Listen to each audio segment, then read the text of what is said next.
The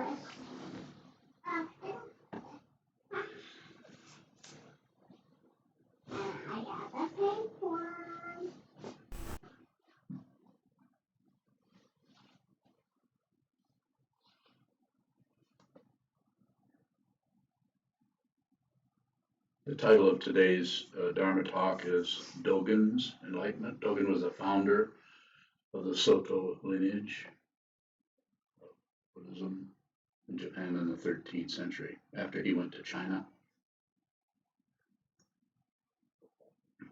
Studied with his teacher there. And he wrote quite a bit. He wrote the Shobogenzo, quite long. It's hundreds and hundreds of pages, and then also the Eihei Koroku, which is the extended record, which are more talks and commentaries. And I've not read all of that, but I've read some. We're studying that on Wednesday at Sokukoji. So talk a little bit about that. I'm happy to respond to questions about anything, not just this, but anything else to do with Buddhism or meditation. So Dogen was a really powerful teacher in that he was able, even at a very young age, he attained realization, apparently when he was in his early 20s, which is quite unusual. And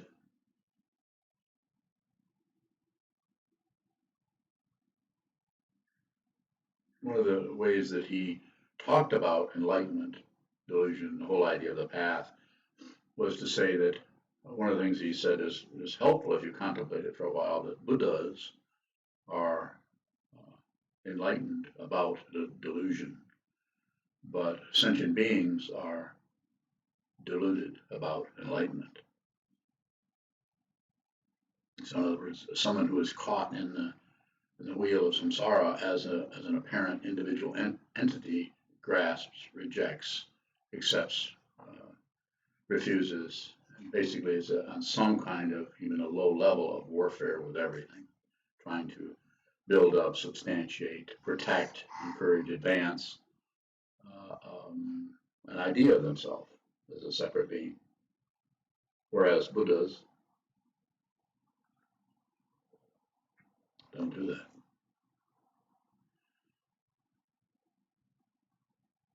For them, everything is already the case. Everything is already complete, and there isn't anything else that's needed. So it seems to be necessary for us to work with our mind in a way, using sitting practice of meditation, that we can slowly over time in consort or in relationship to our own confusion and in relationship to our own wisdom at the same time. This means not necessarily correcting yourself on something, but don't miss it either. So it isn't like, well, I don't have to think about that. That's delusion. Or that's okay because of. That's passion. Or I hate that. I wish I wouldn't do that. I've got to get rid of that. I've got to stop that. That's aggression. Those are the three poisons. And all I'm saying is, well, for one, is to don't do that. But when I say that, we all know that you can't help but do some of that. Your favorite one might be ignorance, or you might make excuses for everything or explain everything, which is passion. Or you might just be going on really fine and everything is great and you like this, you don't like that, and you get along with everyone, but every now and then something triggers you and you explode. You get very angry.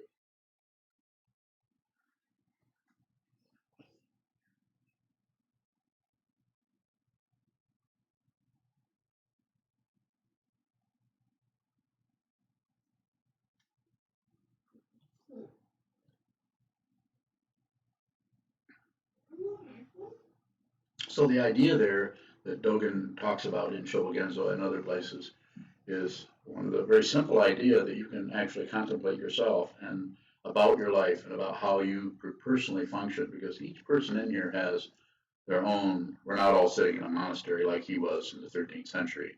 He was apparently sitting there probably with a bunch of teenagers whose parents had sent them to the monastery to be trained because they were having difficulty with them, more than likely. And he was happy to take them in ordain them as monks and teach them. And we don't know how many there were. I think there's probably some record of that somewhere. There were probably dozens, if not more. And so one of the ways that he taught was to say that when you go out towards, when you move out towards your world, towards the apparent space that you live in, this is called, when you go out towards things and manipulate things, push things, lift things up, set them down with some kind of intention to modify, change, not accept, reject, and all of this. This is called delusion.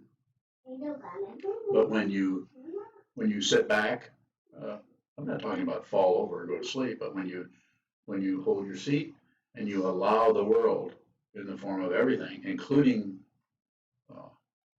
other people that you get along with very well, that you're on very much on the same wavelength. You can talk, you can communicate. Communication is very easy, and also you meet people that are extremely difficult and trigger the difficulty in you that you have probably not seen yet. One of the favorite ways that each of us handle our negativity is to blame someone for it. We actually think that what we're feeling is someone has done that to us. And I'm not saying that there isn't a relative situation going on that has a vast basis in, you could call it lifetimes, you could call it just the inseparability of one thing from another that goes into infinite space, infinite time. Whatever is arising, if you do nothing, but if you just hold still, if you just watch what's moving, you will see exactly what needs to occur. Because if whatever's occurring, if you think that shouldn't occur, you've just separated yourself from reality, from eternity, from enlightenment, and you're on some kind of limited little warpath. Maybe you don't have war paint on, but some kind of agenda about something else, someone else, something else. And I'm telling you, as a Dharma teacher, and when you come in this room and sit in this semicircle, or when you look at the computer screen in some other location, I'm telling you, just observe. This is what this training is about, what Shikantaza is. Just sit down, hold still, watch what moves. And in this way, you get better and better at seeing what is just moving in your life, what is coming at you, what seems to be apparently fighting with you or giving you a hard time. But no one is coming up to you, the image I sometimes use, and pouring a bucket of negativity into you. That is whatever you feel, that is your feeling. I'm not saying it's yours in terms of some kind of ego, but it is yours, and that it is your matrix, your consciousness, your spirit, you could say, your Buddha nature.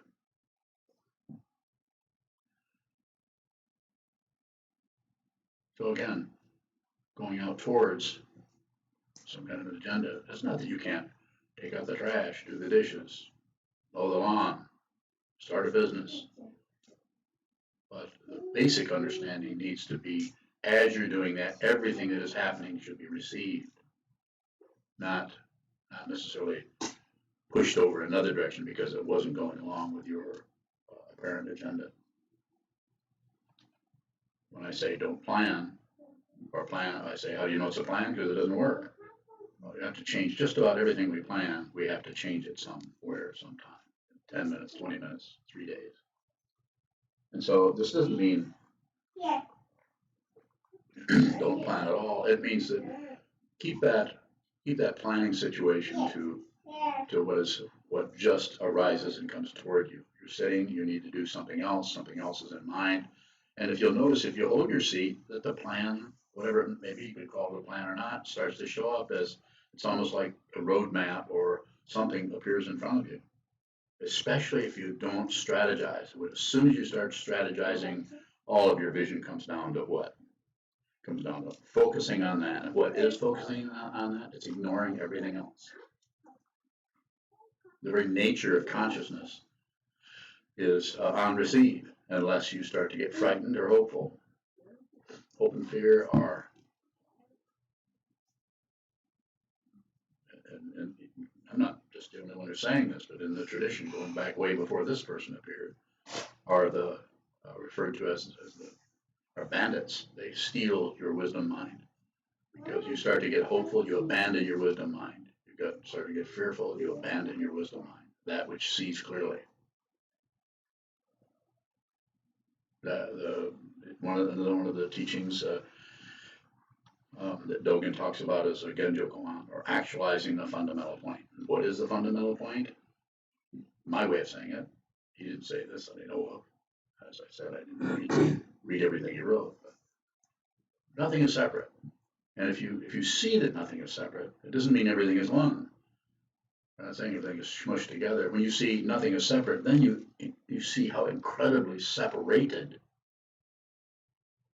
everyone is from each other. It's an astonishing situation to see that nothing is separate is actually to see the separation that is your skin, that is your physical manifestation of a bundle of nerve endings, ending up in the hearing, the smelling, the tasting, the touching, the thinking. All should be on receive. Nerve endings don't do anything. Just receive. How does this feel? Feeling, seeing, smelling, tasting, thinking. Receive thoughts. Don't necessarily produce them. A little bit. There's some kind of production needs to happen, but that production, if you wait, if you have some patience, could come out of an entirety of the situation. It could come out because it's just the next thing that needs to happen. You might find yourself thinking quite extensively about some particular situation. Yeah, you do. You know.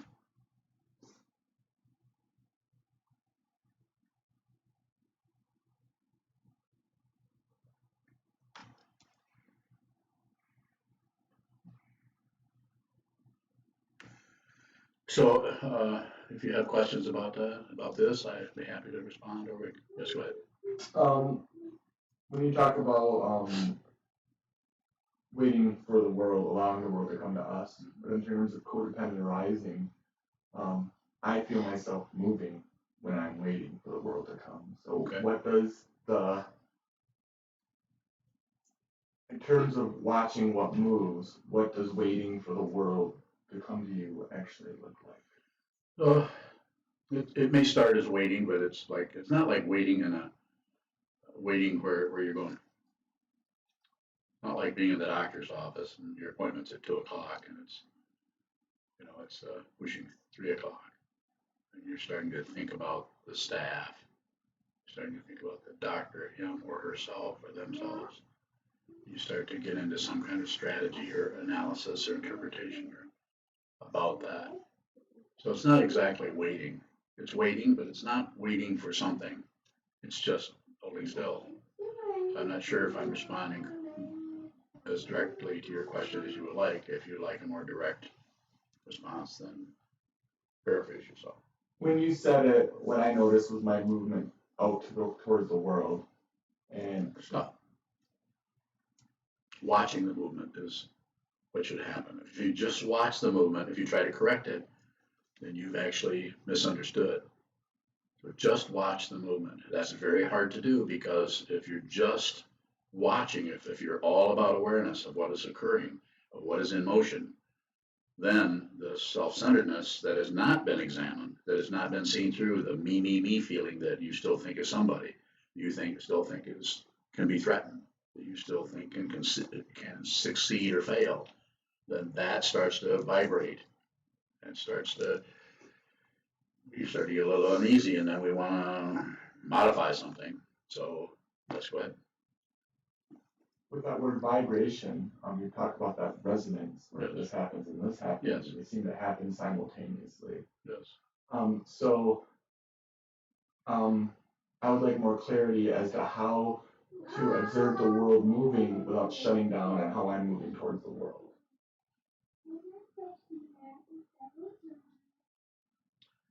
So, probably know that this is coming, but you need to watch the shutting down without fiddling with it, without trying to be a more healthy ego. You need to, and this can be embarrassing. It can be embarrassing to actually begin to see how what a strong self-centered agenda you have about things that is not necessarily based on uh, a reciprocal or a harmonious interaction with the world around you. So, and seeing that, witnessing that, and seeing that, and not pushing it to get rid of it, not fluffing it up to justify it or explain why it's happening, which will cause more circles to happen, and not shutting down to distract yourself into something else. Just observing that is the path. The ground path and fruition, the threefold logic of this whole path is suffering is the ground. If you weren't suffering, you wouldn't be here. It's not particularly fun. Yes. Well, what is it that it seems like something happens, like boredom happens, and that triggers a going out instead of letting things come in.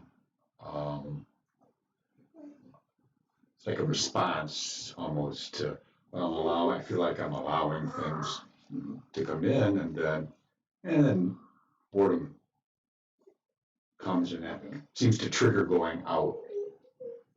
Is it just a matter of watching that Yes, happen? it is. And boredom, the downside of boredom is boring, you know that. But the upside of boredom is that is an indication that you're slowly weaning yourself away from entertainment. So the thing that most fifth graders don't want to do, both children and adults too, want to have some kind of input all the time. Sometimes they're called hobbies. And we're not here to say anyone should stop doing something they enjoy at all. That's, we have to all move to the mountaintop and never do anything else again other than just contemplate our mind. But just watching, go ahead. I say the boredom seems to, for me, seems to get in the way of allowing things. When you're sitting? When I'm sitting, when I'm not sitting. Okay. So the way I would respond to that is to encourage you to just watch the boredom. And if you can, see if you can find the edge of that awareness that's very clear and precise and just apparent, precisely this, that also has boredom rising up. See if you can find a corner of that. It's almost like they're finding a piece of paper on a tabletop. It's almost like finding that or getting that corner to stand up so you can pull that away. Just a metaphor. But it's like finding the edge of the boredom so you can pull away the name boredom. You don't want to get rid of the feeling or something, but set the name aside because the name is covering up what it actually is. You're actually, something arises, you're calling it something spontaneously. I'm not saying you have a plan to, wait till that boredom comes up again and nail it. It's like you're naming it. And I would say, if you can, just gently, and this may, if someone is doing this, you may work on this for weeks, months, because it needs to be done very precisely. It needs to be done in such a way that there's no particular warfare going on, and you're just sliding that away, and then you're looking at the can of worms or whatever that may be the difficulty that's underneath. There's a whole lot of entertainment going on underneath that name. The boredom actually is a cover-up for your prajna. It's cover up that so that you don't have to see the way that under the surface you're operating out of open fear. Please, you see me? You see what I'm saying? No, how do you see me? You see me? Good.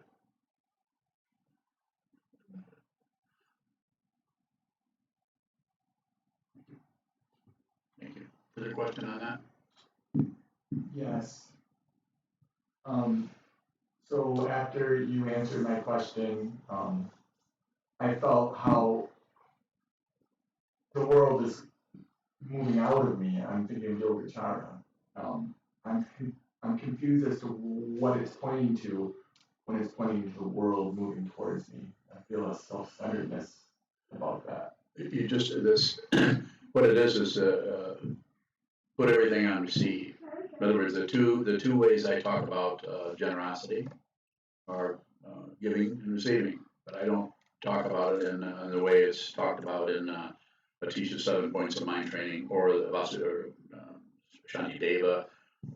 Perfectly valid way of doing this. And if you want to do it that way, then there are ways there. The way I say is give, the giving part, give everything your attention. And then when something starts to move, if it starts to move towards you, no matter what it is, receive it. So give and receive. Those happen at the same time. As soon as you look at something, you're giving your attention, and immediately is there just the innate generosity of the ultimate situation. Yes. Is the boredom then lack of generosity? Mm-hmm. It is. But it's not something you can, you already are generous. We all are. Unthreatened, unhopeful, and unthreatened. You're just present. Hope and fear are extra. Hope and fear, past and future, are extra. That's just the dynamic that we use to help concretize or materialize this incredible spiritual path that we're all on. As has been said before, we are physical beings because we're these sense fields having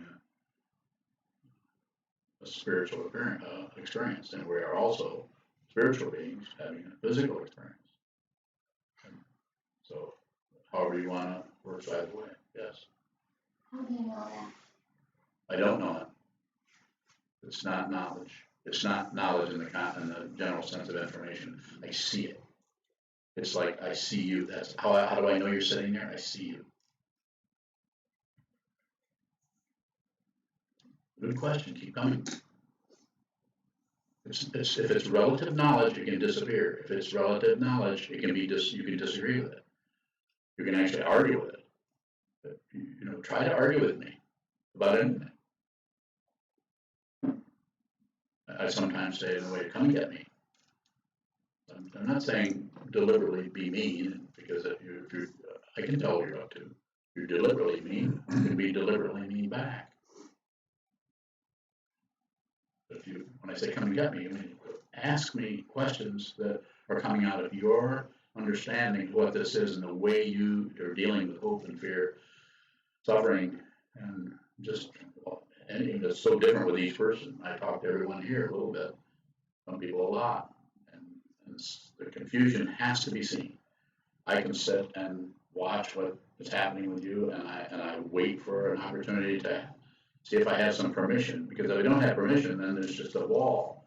It's not time. So there has to be some kind of opening. That's why we sit so much, so that we can begin to really receive everything. Give your attention, receive.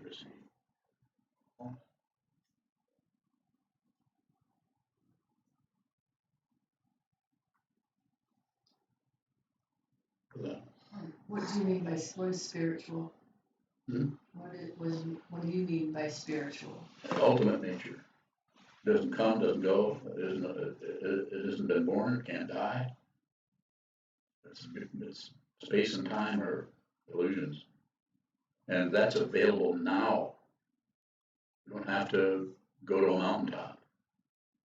You don't have to go to Nepal or India or study under some lama somewhere. You don't even have to study under me. Just realize it. As Trungpa Rinpoche once said, the reason you need a teacher is so you can leave the teacher. This doesn't mean you're necessarily going to physically leave the teacher, but you see that you're not separate from the teacher. That's how you leave the teacher. You see that your mind and the mind of the teaching person are not separate.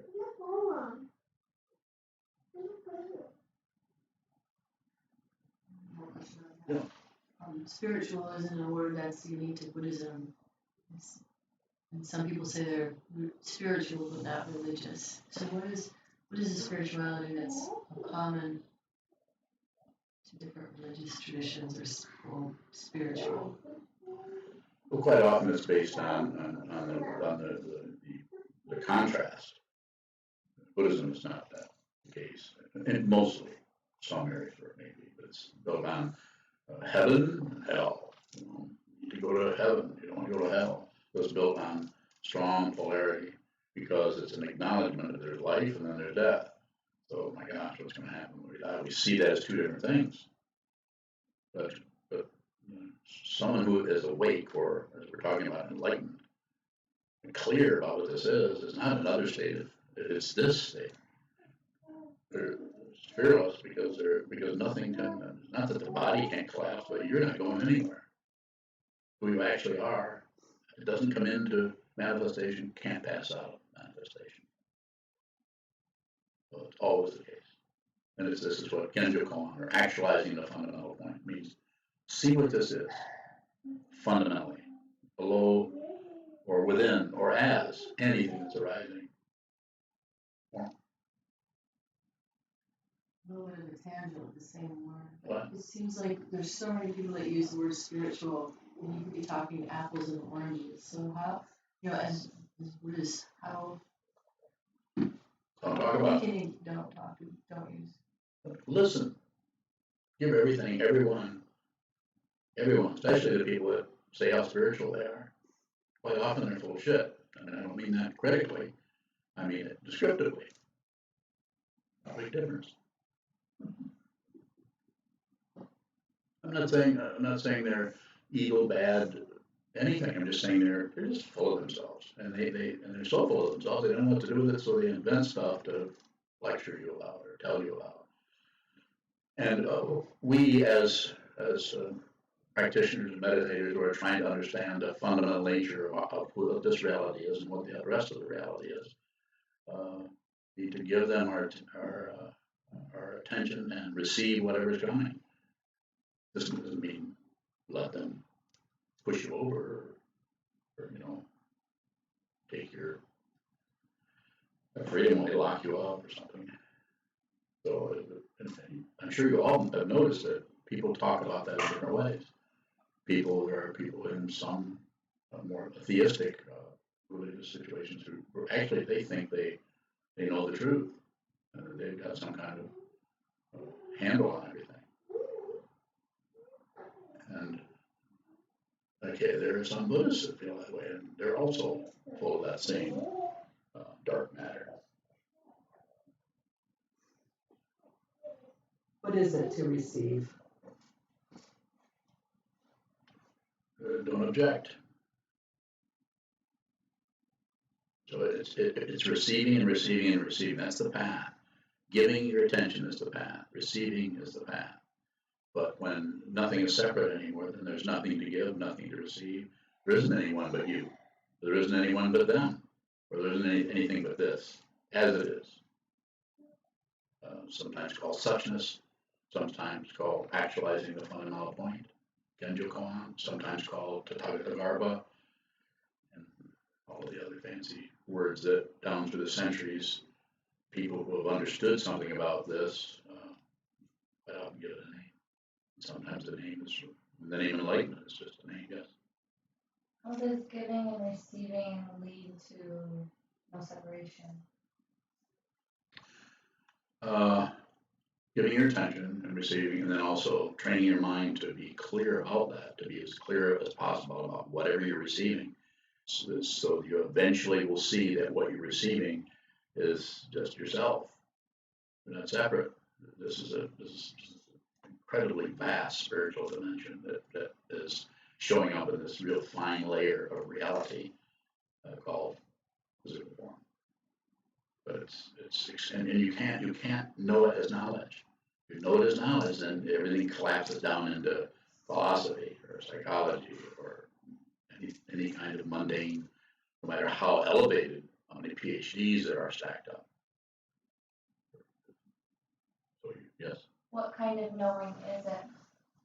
It's not knowing. It's the knowing. It's a non-referential. You don't need a reference point if you don't see anything other than what you are, who you are, and you're unthreatened. I mean, it's a not knowing. I don't know what else to say it. But it's not. But you can't try to do that. You have to start out with. You have to follow the path, follow the instructions, if in fact you're a student of this teaching. That's why the Buddhist teaching started 2,500 years ago. It's not that it didn't start 3 million years ago somewhere, or 20 minutes ago, 200 billion light years from now, or 200 billion light years away. So do not know. You can experience that if the easiest way to experience is sit down on a cushion and strike the bell, and don't strike it again for 4 hours. So what I call block sitting. Sit down, strike the bell, sit there, look at the wall. Don't add, don't subtract, don't divide. No math. Just watch what moves of its own, on its own, or doesn't move. Just watch that. Just receive. You give whatever moves your attention, and whatever emotion rises up, whatever resentment rises up, whatever jealousy rises up, whatever fear rises up, just observe. Don't add anything to it. Absolutely not even don't even touch it. And also don't look away from it. And then that's your path. It might be 5 years, might be 20 years, or it might be really, really time consuming. It might be several lifetimes. Yes? Is everyone giving attention in the same way? I don't know. Probably not. I think each person's whole dynamic is so much different. Some people are very, very auditory.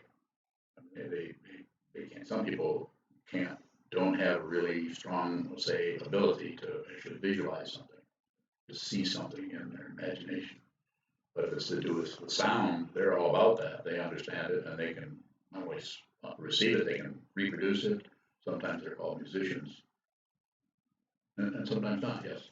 Who is giving that attention? What is the attention? The ego mind. It starts out as the ego who wants to be enlightened. So ego doesn't know that it can't go to its own funeral. That's the metaphor that Trump or Rinpoche used. But at the same time, to take it to another level or understanding, the ego isn't even going to die because it's not real. But that's what it feels like. It feels like it wants to be along for the ride. It wants to be quite often. That's where we start. Certainly, where I started is when I reading in 1960, reading something on Buddhism and thinking, I think this would be a good thing for me to. I wonder if I want to do this. There was like half a dozen books in regular commercial bookstores on Buddhism, and so just everyone's going to do that a little bit differently. Just like some people meditate for 2 or 3 hours a day, and some people meditate for 20 minutes, some people meditate for 30 minutes twice a week, and some people don't meditate at all, but they're still looking at this. There's no correct and incorrect about any of it.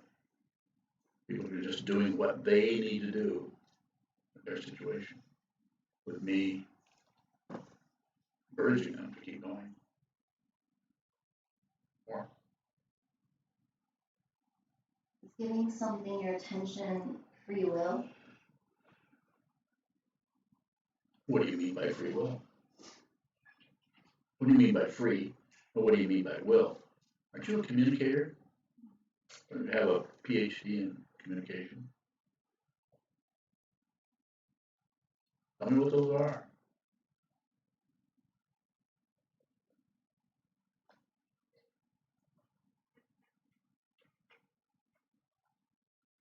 Aren't you sewing a robe to become a monk? Boy, that was a mistake, wasn't it?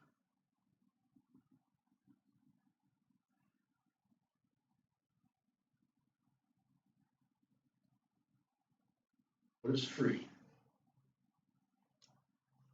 Am I really choosing? No, you're not. It just looks like it. But go ahead and look like you're choosing. Continue to look like you're choosing. In actuality, there isn't anyone. It's an astonishing realization to realize there isn't a separate being anywhere. And it is not lonely. What is it? Alone. There isn't anyone but you. but it's not even a you. You're not a person, but you're showing up. Each person in here is showing up as an apparent separation. It's an astonishing thing to realize, and I don't meet people that realize this. I meet people that want to realize it, and I'm all about whatever life I have left to encourage them as much as I can to find out who you are before this body collapses. Because when it collapses, dies, you're going back into the mix, and there's no guarantee you'll be born at the time of the Buddhist teaching. There's no guarantee that you won't be born as a black child in Somalia. There's no guarantee of anything. There's no guarantee. We don't know the causes and conditions that got us all into this lifetime. It was pretty good karma, you might say. But then now that it's here, while you're alive, please take advantage of it. Find out who you are. You don't even have to be a Buddhist. You don't have to sew a robe. I think it helps to officially have a teaching person that you're going to talk to or relate to on some level. I'm probably the easiest one you can find. A lot of real mean teachers out there. So it kind of appears like free will. It kind of appears like you're deciding to go and sit. You're deciding to sit for those things. You're deciding, and it should. We're not trying to get rid of that. It's just about being aware of that. Notice how the self-centeredness sometimes needs some kind of feedback. It's getting tiring. I don't know if I can do this anymore. And then there's other times where you don't really need any feedback. You have some kind of inspiration that's just coming out of the ether. This is called bodhicitta, a mind awakening. Bodhi, awake, chitta, mind. It's a Sanskrit word that has been around for a long time. Or bodhicitta, that's when you drop down onto your thinking mind, rise up out of your fearful gut into your heart. It's not a feeling. You actually know out of your heart. All religions eventually talk about this at some point, in some way.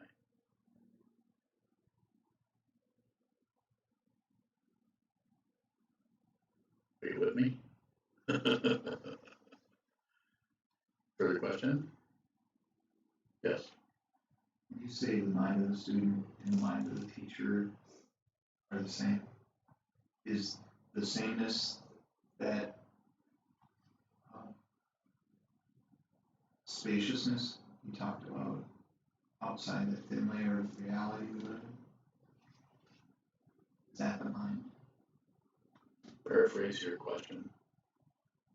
Is the spaciousness surrounding us the mind?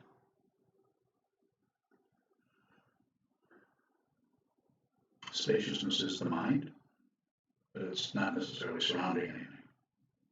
What it is not separate from anything. For a while, as we give things our attention and as we observe, it looks like things are happening over there, and things are happening in here, and things are happening in a kind of space. So we watch the space, watch the thing, watch the phenomenon, watch the space, and at some point, it's not even a point in time, from the point of view of this, which is I have to use language. So I'm going to use it. There really isn't anything like that. Isn't any. You actually realize that you realize non-duality. Advaita is the fancy Sanskrit word. You actually realize that everything you thought was two different things are not separate from each other. It's the Japanese sutra. We're doing Tokyo's on mine, but after 6 months we changed back to doing Sandokai, which is the equality of sameness and difference. Things are the same and they're different, and that's equality. It's a difficult way to talk about it, but we have to talk about it. We have to talk about it some way, so we use relative stuff, form.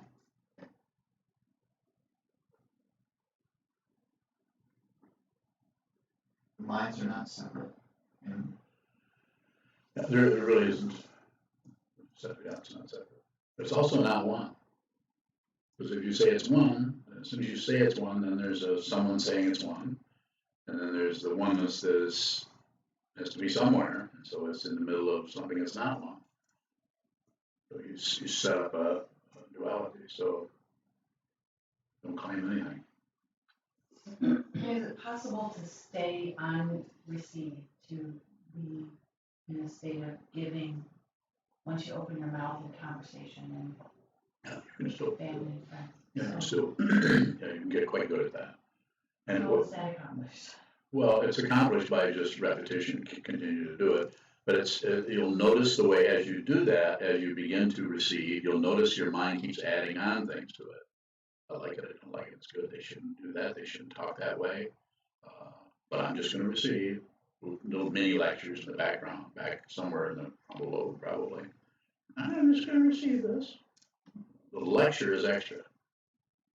And as long as there's some kind of a trying to get to be different than you are, you have to see what it is. This is why nothing has to be corrected.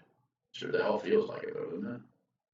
Feels like things just suck. And somebody's got to fix this shit. Maybe I should get a therapist. Maybe I should see a psychiatrist. Maybe you should take drugs, medical marijuana. And I'm not here to say you shouldn't. Yeah, I'm not here to say you shouldn't do any of that. I don't really know. All I know is what seems to be really important for anyone who considers themselves a very close student of mine, or kind of a student of mine, or wherever you happen to be in whatever spectrum is going on for you, because I don't have a spectrum. That's not a claim, like, I don't have a spectrum. Just saying that that's how it looks to me. You can do anything. Anything it does is what it does. And it's not separate, not objecting, not agreeing. It's passion, aggression, ignorance. John from North Carolina has a question. John. He asks, how do we use conventions and relative truth in daily life without getting caught up in them? Well, you only have to see that you're caught. You don't have to get uncaught or prevent yourself from being caught. If you do that, that throws up more smoke, and then the ego mind starts to take credit for getting better. It's a subtle, irritating thing that the self-centered mind does. But if you just watch without doing anything, then there can be kind of an embarrassment in the ego area that feels like, I gotta do something about this. What if other people know how self-centered I am? What if other people find out? You know, there are variations of that. Go ahead. And so, John, directly to you, I would say, sit a lot, spend a lot of time on the cushion, look at the wall, don't add, don't subtract, don't divide, don't do anything with it. Just watch what comes and goes. It'll be your diaphragm, tinnitus in your ears, or the train going down the road, or the cat outside the window trying to find its owner. Could be anything coming, going. Just observe. And notice when you do just observe, notice that there's kind of a spontaneous commentary that'll come up. And you don't have to do anything with that, but just watch it. But if you watch it, it loses it only gets energy from being ignored, or from being, there's ignorance, or from being validated, passion. That's because of it. Well, the reason I'm doing that is, or by being some kind of aggression coming out. I've got to stop doing that. I have to do that. I'm done with that. I'm not going to do that anymore. I'm just going to be aware. So, yes. In the context of not knowing, when I'm observing what's moving, knowing seems to just emanate. It's just the movement or making sense of what's moving. And then I take the concept of not knowing, and then I'm trying to not know the thing that I know. So how can I receive the space of not knowing without using concepts to make war with it? With practice. You're already doing that to some extent. Just do more. You don't have to do it in line with the Sangha. There should be some. Sangha is very important. I can't stress my many decades of doing this. I can't stress how important that was to my practice. I wasn't able to sit in front of my teacher only a few times and actually ask direct questions. So Sangha is important. And the other thing is, Perhaps on your own, you might want to do some block sitting on your own. I mean, it might be 3 in the morning. It could be any time, but some kind of extended sitting. It's different for everyone. When I say it's different, I'm just saying one person's sitting 3 or 4 hours and another person sitting three or four, different kinds of aspiration, different kinds of delusion, different kinds of consciousness or awareness is operating in so many different ways. And so we have to receive that. If you can really receive what's happening inside of you, and when I say inside, I mean it's in your mind, coming and going and fussing around. Just then you get so you can do that with others.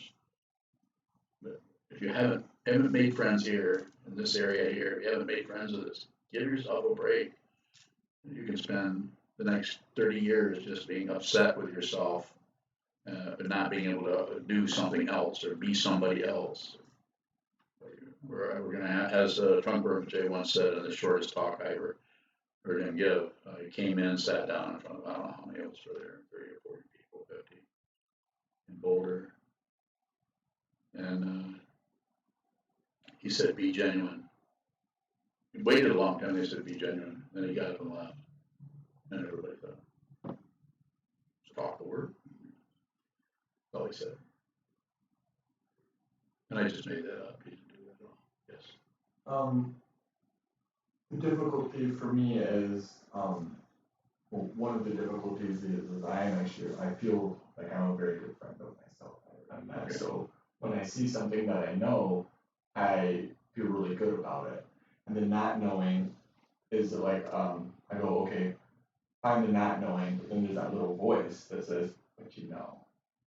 So I guess that's my difficulty is that certainty that I do know. It's just so rock hard. I have difficulty seeing the not knowing in it. You want me to help you with that? I would. That's pride. It's showing up in a very obvious way. It's obvious to you. You're telling me about it. I can see it. I can see. All I have to do is talk to you for a few minutes to find out what's happening with you. Not because I'm a mind reader, just because I don't have any mind in the conventional sense. So therefore, and I don't see other people. I see myself all the time, everywhere. That's why I say just keep looking. Just don't give up. Just keep going, and don't accept, don't reject, don't look away. And that will slowly decommission or pull the fuel lines out of the elaboration, which is the self, me, and I know. I feel like I know. I feel like I'm. This is pride. But it's not a feeling like a puffed up kind of thing. It gets more and more and more subtle. And in Yogacara teaching, which would be too much to go into that today, but I don't mind having questions about it. There's the first 5 sense consciousness, nerve endings there, and then there's the nerve endings in the 6, which is the mind or the thinking process, that mechanical thing that's receiving thoughts, and then there's the 7th consciousness, which is the paranoid part of the mind, which is trying to protect some kind of person who is somebody. And then there's the 8th consciousness, which is the storehouse of all the elaborations that have been going on for centuries and centuries, which have a direct line to all of that. It goes way off in the darkness. But if one thing is triggered here, that thing is in the darkness from the 13th century will show up here immediately. And you won't know it other than you'll just think you're having a feeling about something. It's just a way of talking about it. Might not be that way at all. It'll be some other way. What is making friends with yourself without pride? Find out.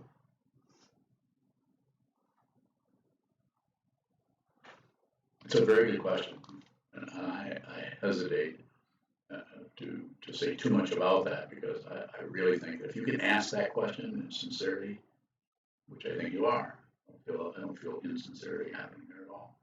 But then find out what that is because it's like a little sheet of shiny tinfoil that comes out of nowhere and just stops you from seeing what that is. Just keep looking. Don't give up.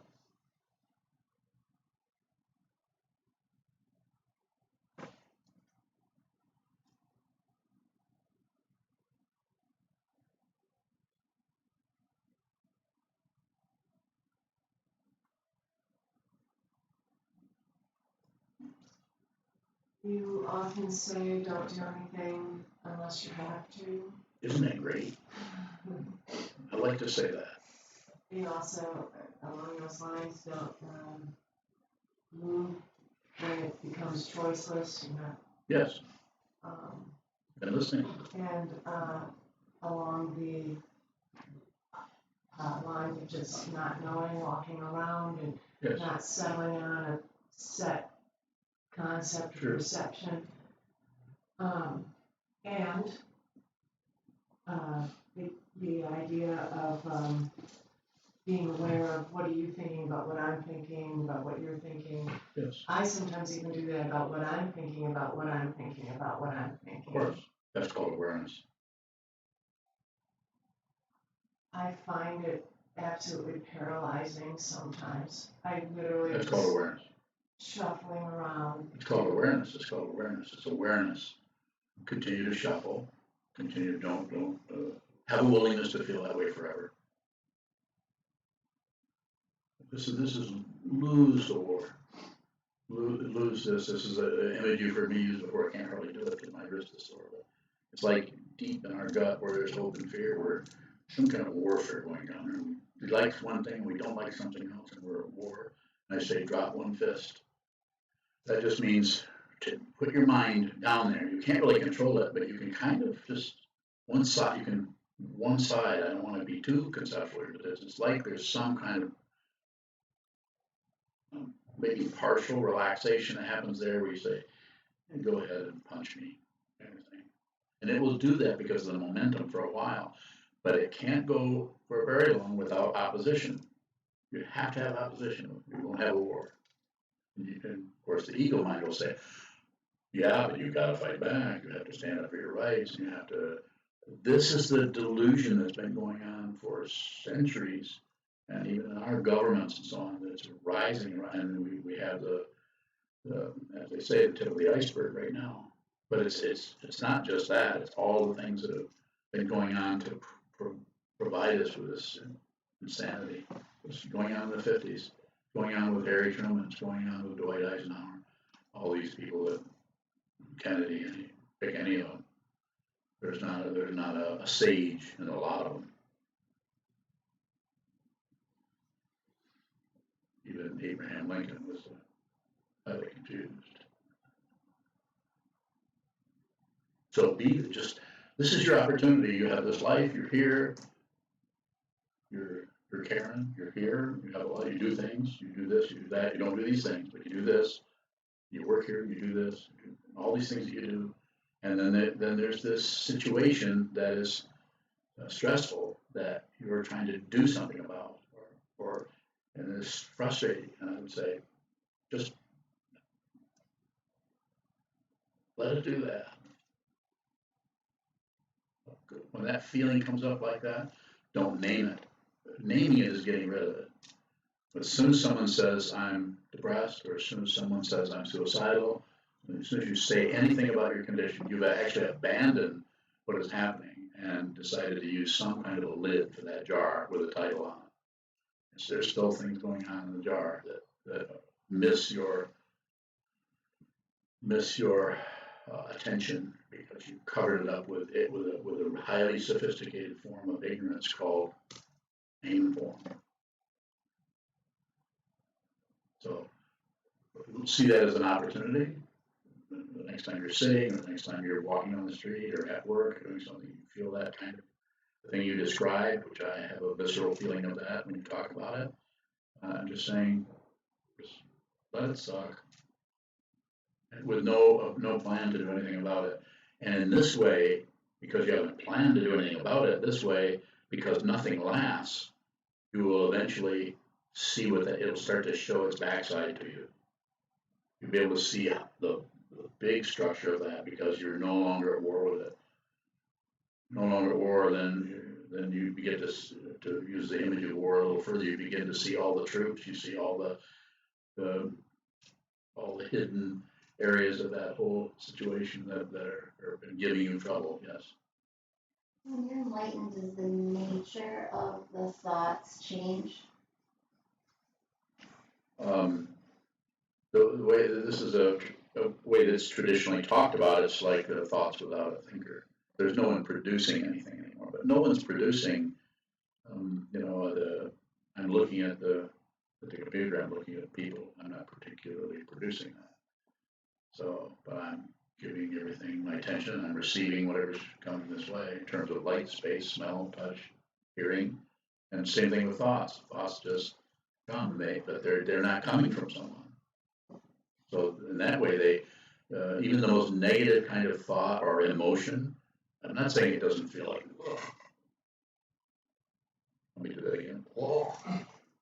I'm saying it doesn't feel like crap, but it's not happening. It might be happening. It might be a form that's kind of having a reaction to it, but there's no addition on like this shouldn't be happening. This should be happening. And the reason this is happening is because of that person or this person, even though that person actually is doing something that acting and saying something that is triggering things in your emotional thinking complex we call the consciousness of the mind, or all the contraption that's going on in all the eight consciousnesses, that whole situation that is described in that way, and the five skandhas and the six realms and the 12 links in the chain of existence and on, that situation is happening, but it's not happening to a person. Yes. How is that different than, how is no person there and the thoughts just going on through different than ignoring or aggression? How is it? It's different because you're aware, there's awareness, or everything is without an includer, everything is included. So the practice is to include and not conclude. Don't come to any conclusions about anything. Opinions are worthless. They're just something that people use to lean on as they commence to perpetrate war and peace on everybody. And I mean war and peace. Yes. When the actual content of those doesn't seem to sway you as much, but Yeah. more the reaction to even having it does.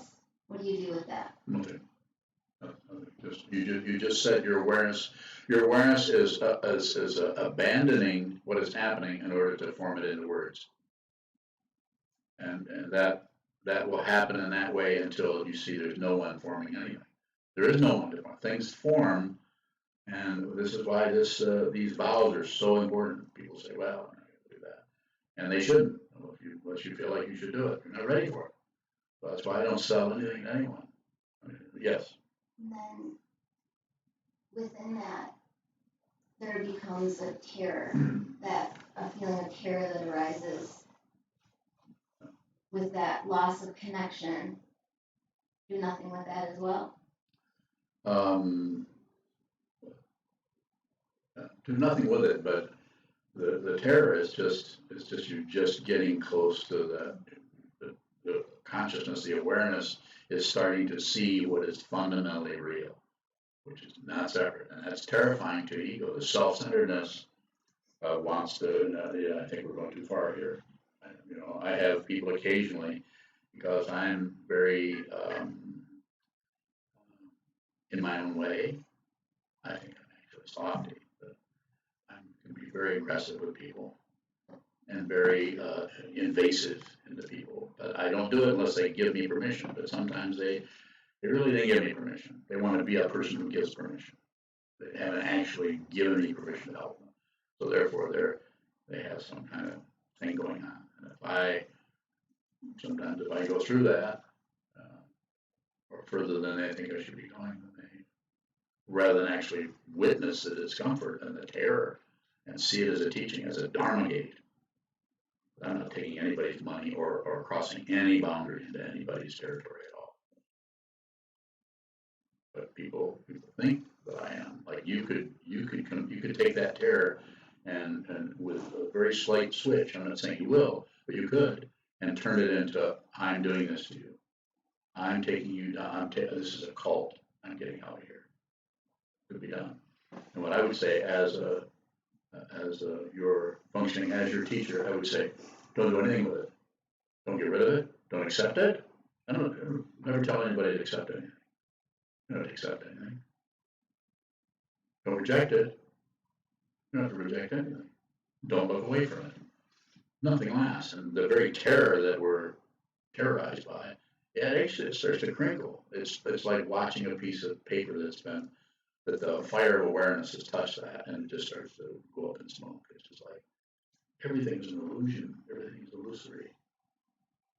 It doesn't mean it isn't solid. It's that's the illusion. It's an illusion. Yes, sir. How does one give you permission? What does that look like? It's different for everyone. I know what you're talking. I know what you're asking, but I'm saying it's different. It's I've had people actually ask me for jukai precepts, and I'm if they do it enough, eventually I will say yes. But sometimes people ask me, and I know they're not totally on board on this. They're just doing the best they can, and sometimes people freak out and then they stop, and because they're afraid, or they're a lot of times that fear turns into the way to get rid of the fear is to start to blame somebody for what's happening, and then oh, it's because they're had somebody come up a while back and say I don't want you to be my teacher anymore. In an interview, and they did it very formally. Yes, go ahead. How do we get through the ignorance, our own ignorance about our our actual willingness to give permission and to go as far as? Great question. I would say that you can't ask that question unless you're already working with it. But just keep going. It might not feel like progress, but progress in this path is not mundane progress, like getting better and getting more and more sane, more and more clear. A little bit of that. Quite often, what happens with people is they start to feel worse, but they start to act better. They start to feel because they're no longer hiding from their own negativity that may be them and may be triggered by others. But even though they might feel terrible, they might even be in their mind might be just really upset with somebody else. But still, they're still going to be respectful about it. They're going to do their best to not let that, because they have kind of inclination or an inkling that maybe they're making some of this up, so they're not really going to dump it on the other person. But as soon as they say that, then the self-centered mind comes back and says, "Oh no, you're not making this up. This is true. You need to do something about this." It's just the ego is relentless. It's like the Vajrayana Ursula Tenson said the samsara is notorious for being without end. Samsara, the wheel of life and death, life and death. Samsara is notorious. I don't know if he thought it up or somebody else. Doesn't matter. But it's just like if you really see what this is, you have to see that it is an illusion. It's unreal. Go look in the mirror. If you look in the mirror, you can actually look and say, where did this come from? Who did this? And when I'm putting on my eyeliner, which I don't for Dharma talks, but the rest of it right in there. But when I'm decorating or dressing or putting on my rocks and adjusting my buttons and making sure my wings are out properly so I look like a samurai.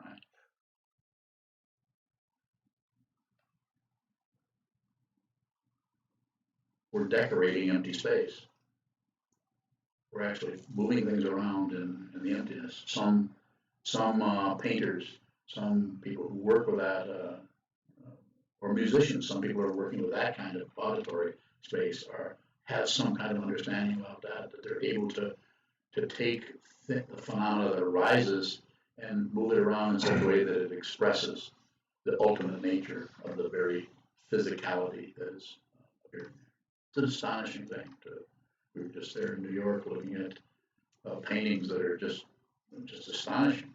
The people, their lives may have been pretty crummy in some way or difficult, but they separated that out and they just worked very hard on one particular thing. They worked some visual magic or some auditory magic or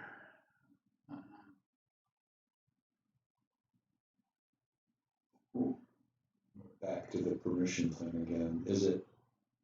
Do you sense then? Did you give me permission?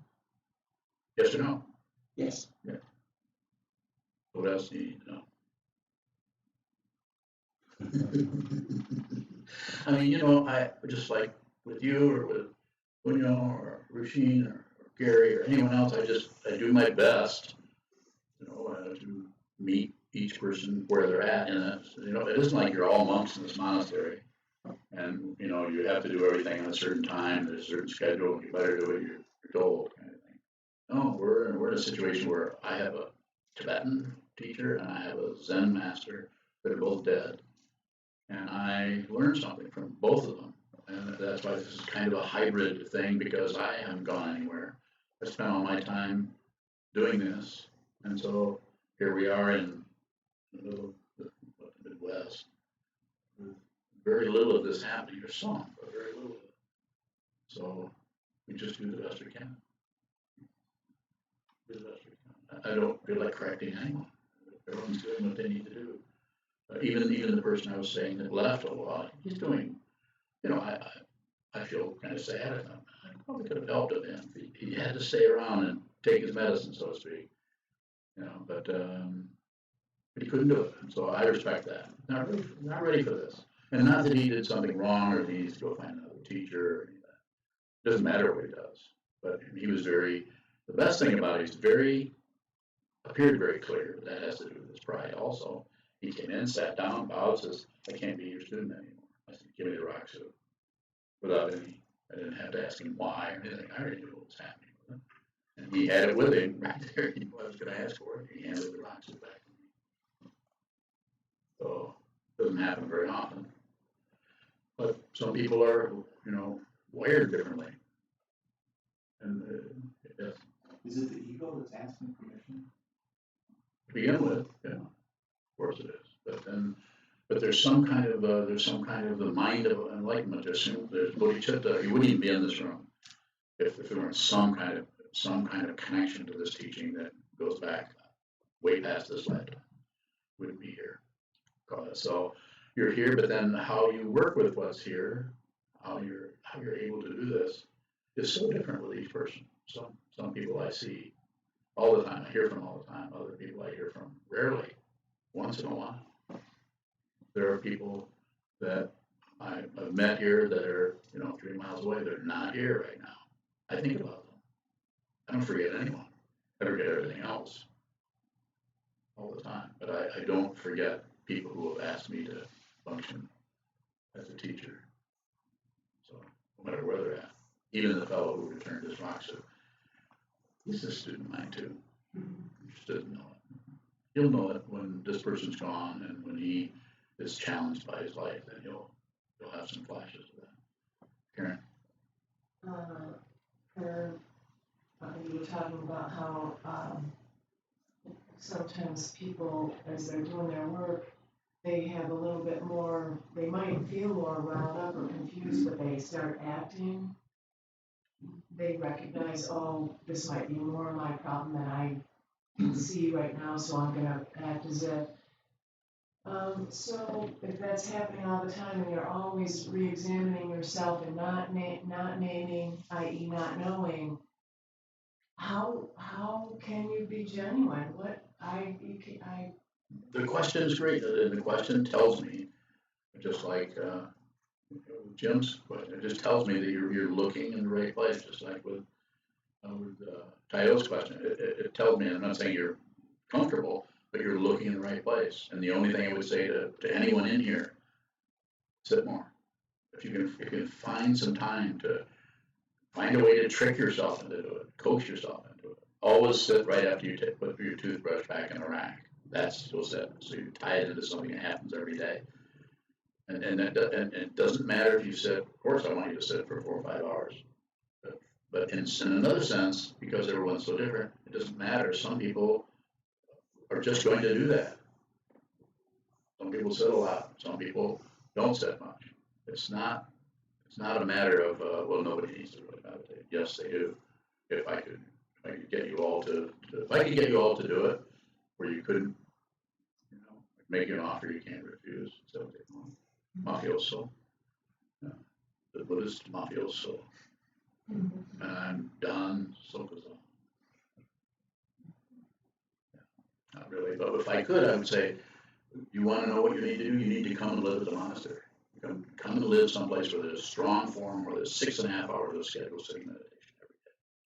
I'm not saying you have to do the whole 6 hours, but just to be near something like that, like the people that are, possibly there's a few people at the monastery that are watching this talk or listening to it. People who have been there for a long period of time know how important that is to have an actual structure for our crazy society, that is drawing us in and drawing us into this. And, we get swamped by our jobs, swamped by our relationships, swamped by our families and our obligations and our bills. We go on and on about it. To have a really strong situation, to have a strong Sangha. This is why I've set it up so that we study, 8 hours a week. Every day we study for an hour. Usually ends up being an hour and a half. And with Sangha, it's not important to understand what you're studying. You can understand some of it, but it's not about understanding what it is about. It's Sangha. People all with the same teacher, mainly, not always, but somewhat. And with the Buddhist teaching of everything is dependently arisen. There's no single set. That's his basic. When he realizes his basic thing that he said, there isn't a separate being anywhere.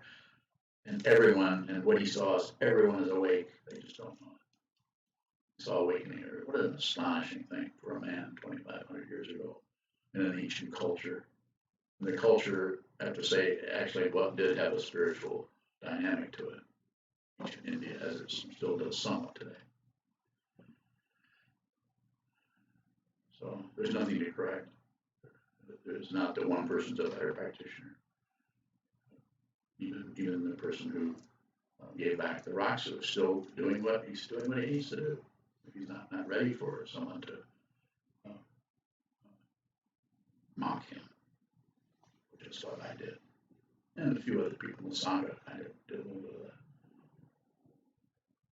But it wasn't intended to hurt him. It was intended to help him see what was happening with him. Painful, they left.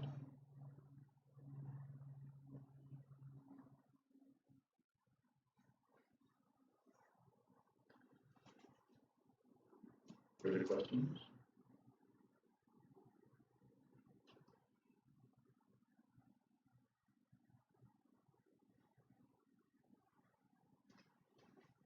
Thank you. And everything, right? Well, we're going to be continuing on this. Oh,